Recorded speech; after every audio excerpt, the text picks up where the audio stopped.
Hey Ace, were you crying in your last video? I mean, I know that you kind of pushed the camera away, but there were tears. They were coming out of your eyes, right? Ace, I don't do that. I don't cry. I have trouble expressing sadness. It's one of the reasons that I got sent here. I really like you, Ace. I mean, I like the way that you talk about graveyards, because I like graveyards too. I mean, they're a permanent place for the dead.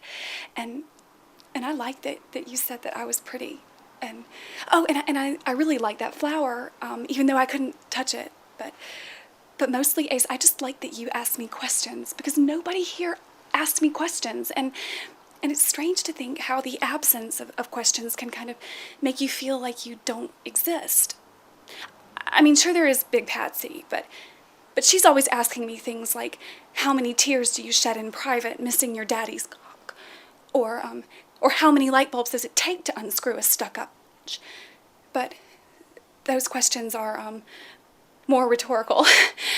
Anyway, I like that you asked me about sex, Ace, because usually it's just me and Dr. Holcomb that talk about that.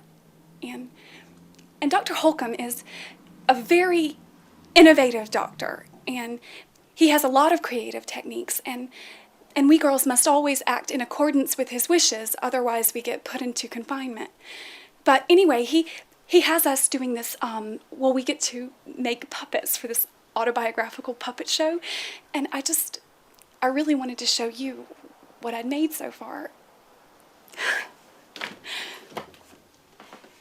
the truth is, Ace, I don't know, I sometimes have trouble talking to Dr. Holcomb. But he is my doctor, and so I am going to trust his guidance.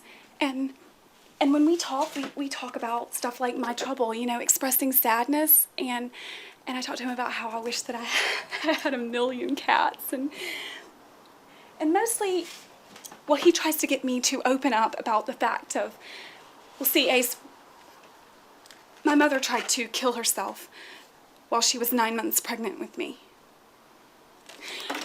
Look, I won't keep videoing you, because videoing you, it's a lie, Ace, by omission, and I always keep my word, so, well, I mean, I did never promise not to have a video correspondence with an attractive man who's on the wagon, but Ace, Dr. Holcomb would consider this deception, and it's terrible when he gets mad, so look, what I'm going to do is I'm going to answer all of the questions from your last video, and then you will agree to take payment in the form of forwarded presents. All right? So these are yours now, Ace. They're from my father to me, and then I'm going to send these to you, and look. These presents aren't very well wrapped, and do you think that maybe my father could have wrapped them?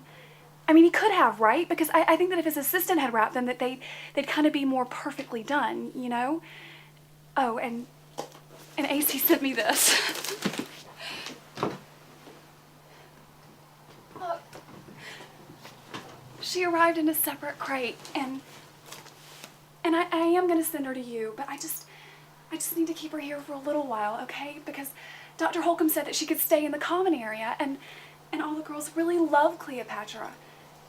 It's funny the warmth that you get from a pet. Oh, and you wanted to know about my locket. It was my mother's, and when I first came here, Big Patsy grabbed it, and, you know, the chain snapped, and I suppose that I probably should have gotten it fixed, but, I mean, I think that masking tape works fine, and parting with it just isn't really something that I'm willing to do. So anyway, I've answered all of your questions, and now what I need you to do is just give me those gravestone measurements, Ace, because they do mean a lot to me, and they don't really mean anything to you. So what I want to know is does her grave look turned or fresh? Does the dirt look disturbed at all? Because I don't know. I have a sense, Ace. Her name was Helena Carrick.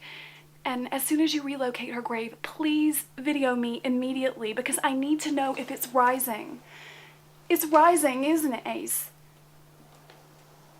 My latest fear is that she's going to come back and somehow finish me off.